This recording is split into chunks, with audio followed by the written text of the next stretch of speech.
Africa has been ruled by kings, generals, revolutionaries, and elected leaders.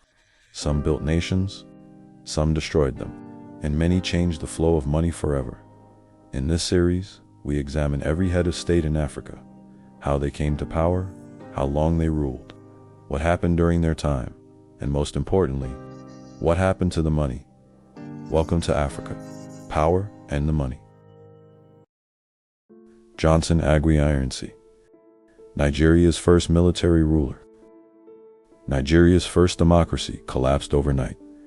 In its place came military rule, not through elections, but through force.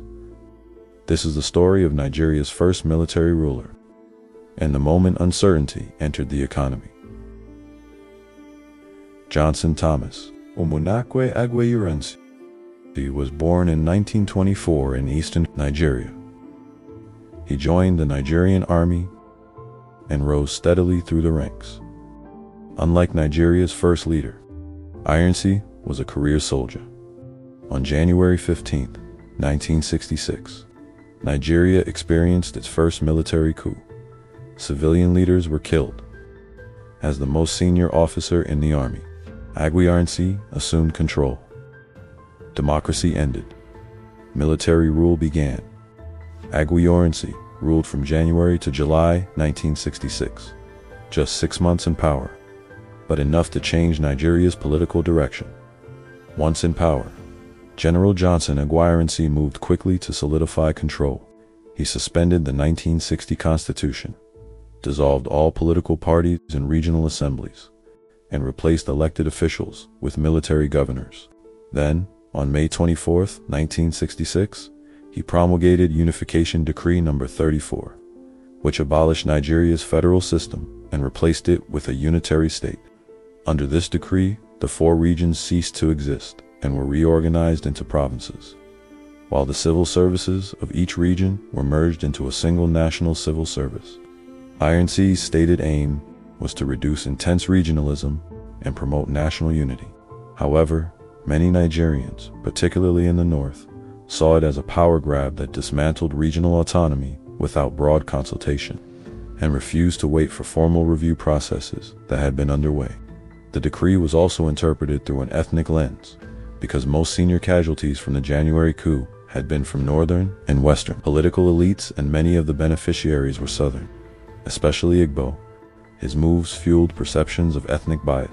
This sharp centralization of political power, combined with the failure to punish coup plotters, deepened distrust among ethnic groups, escalated tensions, and contributed to the conditions that sparked the July 1966 counter-coup and later turmoil in the nation.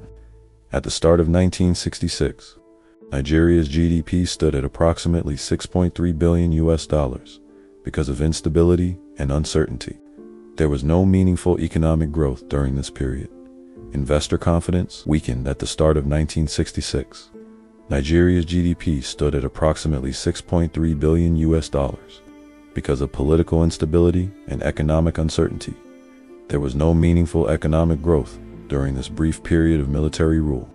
Investor confidence weakened, foreign investment slowed, and large-scale projects were postponed or canceled as business leaders adopted a wait-and-see approach. Similarly, Nigeria's population in 1966 was approximately 55 million people, and population pressure continued to rise while economic planning stalled due to the uncertainty of military control.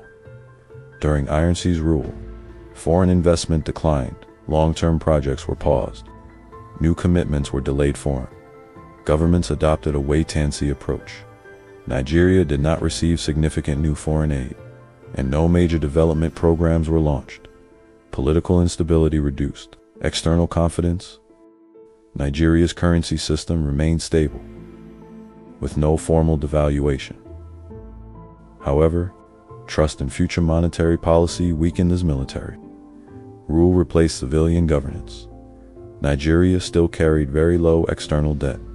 There was no aggressive borrowing, no IMF involvement, but economic momentum slowed.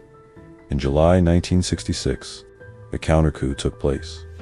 Aguiyi-Ironsi was killed. Nigeria moved closer to civil war. Aguiyi-Ironsi did not rule long enough to transform Nigeria's economy, but his rule marked the end of economic certainty and the beginning of political instability. The real financial consequences were coming.